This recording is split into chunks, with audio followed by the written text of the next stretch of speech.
Let's cross to Melbourne now and catch up with former Labor Party frontbencher Michael Danby. Thanks for joining us, Michael. Michael, you're Thanks, Chris. You're a keen observer of international affairs and was involved in it heavily when you were in Parliament. Firstly, when you look at what's happening in the Middle East at the moment, obviously it was Hamas who started this violence, started the rocket salvos, but it looks like it's going to be the Israeli Defence Forces who finish this on their terms. How long will it last? How bad is this going to get? It depends on how long the Hamas salvos of rockets last. They're very much calibrated by Iran.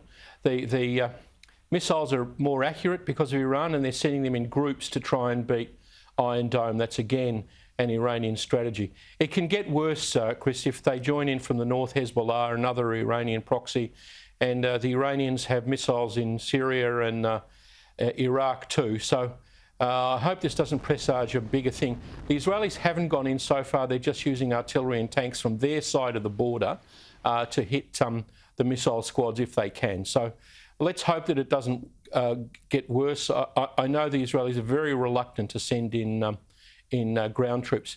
Just appeal to the Palestinian supporters all around the world. Can't you get Hamas to stop sending these rockets and the whole thing would stop? That's the point. If you care for Palestinian civilians, as we all do, then their interests are served in Hamas stopping these attacks. I notice today that the Hamas leadership is very open about the funding and support and inspiration that they've got from the leadership in Iran. Absolutely, they're not ashamed of it at all. And I do worry, as I was saying to Peter Credlin last night, that the Biden administration, by giving $200 million without any conditions to the Palestinians, sets a bad precedent. And sort of this soft on Iran approach has been picked up by the Iranians. And I think this is part of a wider phenomena to see if they can split the Americans from the Israelis and to test the Biden administration's guts in an international conflict like this. I think there's no doubt about that, and so far the signs from Washington aren't very encouraging at all. I want to talk about some of the input from politics here in Australia, and particularly on your side of politics, many on the Labor Party instinctively blaming Israel here, portraying Israel as the aggressor. Let's have a look at this tweet from the former Foreign Minister, former Premier of New South Wales and former Labor Party Foreign Minister Bob Carr. If we could just get this tweet up. Israel, with its high-tech defence technology and cyber, is among the smartest in the world. Here's a helpful suggestion for the IDF, that's the Israeli Defence Forces, praised by the Israel lobby as the most human or humane army in the world. Find a way to retaliate against rockets without killing kids. Now, no one wants kids killed, Michael Danby, but we know that the IDF do all sorts of things, including directly warning people about where they're going to hit in order to minimise these casualties. There was a bloke on the BBC last night answering a telephone call from the Israelis who had rung him to say to get out of that residential apartment.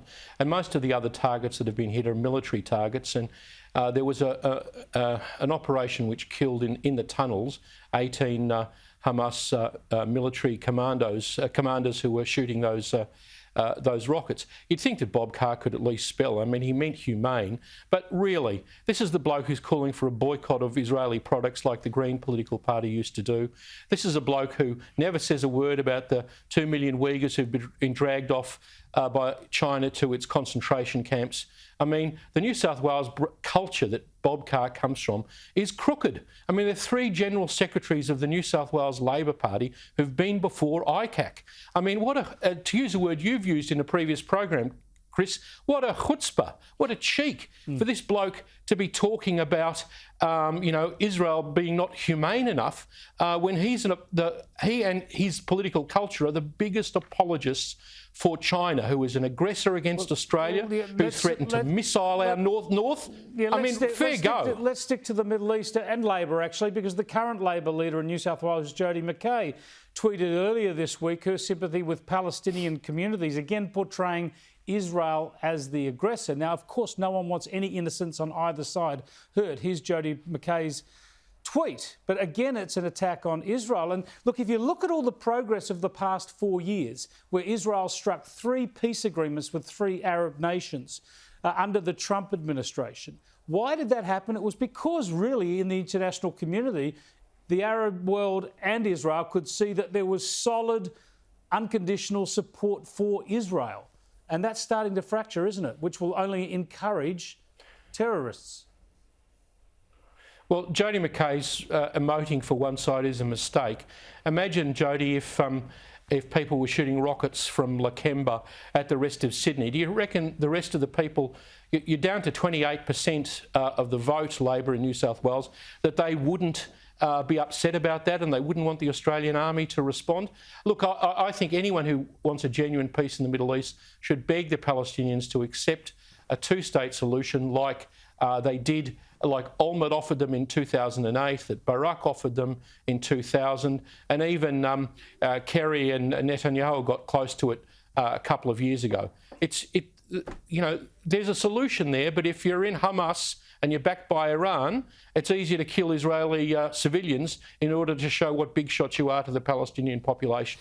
Yeah, shocking situation, Michael, but people have just got to have the moral clarity here rather than encourage any sort of sympathy with those terrorist operations. Thanks for joining us. Thank you for having me, Chris.